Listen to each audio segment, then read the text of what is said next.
ஸ்ரீ மகாபெரிவா திருவடிகள் சரணம். என்னோட சேனலை தொடர்ந்து ஃபாலோ பண்ணுற அத்தனை பேருக்கும் நன்றி. என்னோட சேனலில் பொது பரிகாரங்கள், சக்தி மிகுந்த ஸ்லோகங்கள் அத்தனையும் கொடுத்துக்கிட்டு இருக்கேன்.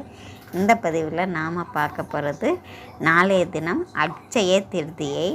இந்த அட்சய திருதியை நாளில் நீங்கள் செய்யக்கூடிய தான தர்மங்கள் அத்தனையும் உங்களுக்கு பல மடங்காக புண்ணியங்களை தேடித்தரும். இந்த நாளில் நீங்கள் செய்யக்கூடியது என்ன அப்படிங்கிறத பார்க்கலாம். இன்றைய காலகட்டத்தில் இந்த நாளில் தங்கம் வாங்குறது ஒரு விசேஷமாக எல்லோரும் கடைப்பிடிச்சிட்டு வராங்க. தங்கம் வாங்கணும் அப்படின்னாக்கா நமக்கு தங்கம் நிறைய சேரும் அப்படிங்கிறது எல்லோருடைய நம்பிக்கை. அது உண்மைதாங்க. நாம் எந்த விஷயம் செய்தாலுமே அது பல மடங்காக பெருகக்கூடியது தான் இந்த நாள். இந்த நாளில் முடிந்த வரைக்கும் உங்களால் எவ்வளவு அன்னதானம் செய்ய முடியுமோ அதை செய்யுங்க. நீர் தானம் செய்யுங்க, மோர் தானம் செய்யுங்க, பானகம் இதெல்லாம் கலந்து வச்சு தானமாக கொடுங்க. அது போலவே உளுந்த வடை, குறுமிளகு சேர்த்து உளுந்த வடை செஞ்சு அதவும் தானமாக கொடுக்கலாங்க. அது கூடவே அரிசி வாங்கி தானமாக கொடுக்கலாம், குடை வாங்கி தரலாம், செருப்பு வாங்கி தரலாம். இந்த மாதிரி விஷயங்கள் அத்தனையுமே உங்கள் எல்லாருக்குமே தெரியும். ஆனாலும் கூட இவ்வளவு விஷயங்கள் இருந்தும் கூட என்னால் எதுவும் கொடுக்க முடியலை அப்படிங்கிற கட்டத்தில் நிறைய பேர் வாழ்ந்துக்கிட்டு இருக்காங்க.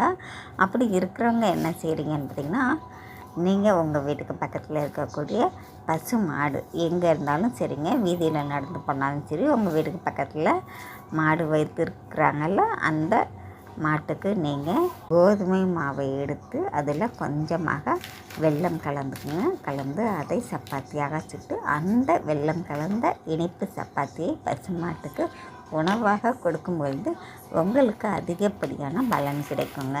உங்கள் வீட்டில் இருக்கக்கூடிய குழந்தைகளாகட்டும், ஆண்கள் பெண்கள் அத்தனை பேருமே எல்லோருடைய கைகள்லேருந்து ஒவ்வொன்றாவது கொடுத்துடுங்க. இன்றைக்கி இதை ஒன்றா செஞ்சால் கூட பரவாயில்லைங்க. மற்றது எல்லாருமே என்னால் செய்ய முடியலங்கிறவங்க இதை கூட செய்யுங்க.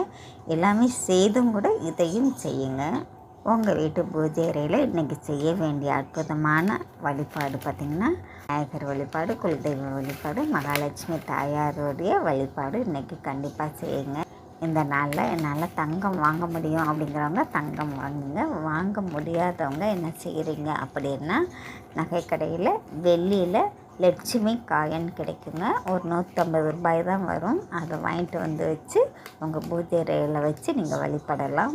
அது கூடவே மகாலட்சுமி தாயார் வாசம் பண்ணக்கூடிய கல் உப்பு வாங்கிக்கோங்க.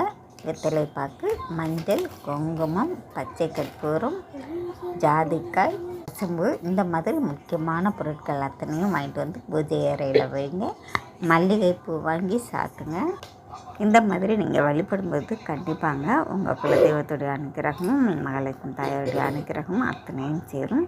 முடிந்த வரைக்கும் இந்த நாளில் தான தர்மங்கள் செய்யறதுலேயே நீங்கள் குறிக்கோளாக இருங்க. கண்டிப்பாங்க இந்த செய்யக்கூடிய தான தர்மங்கள் உங்களுடைய 7 தலைமுறைக்கும் தொடர்ந்து வந்து உங்கள் குடும்பத்தையே காப்பாற்றும். அதனால் இந்த நாள் தவற விட்டுறாதீங்க. நன்றி. நாம் அடுத்த பதிவில் பார்க்கலாம்.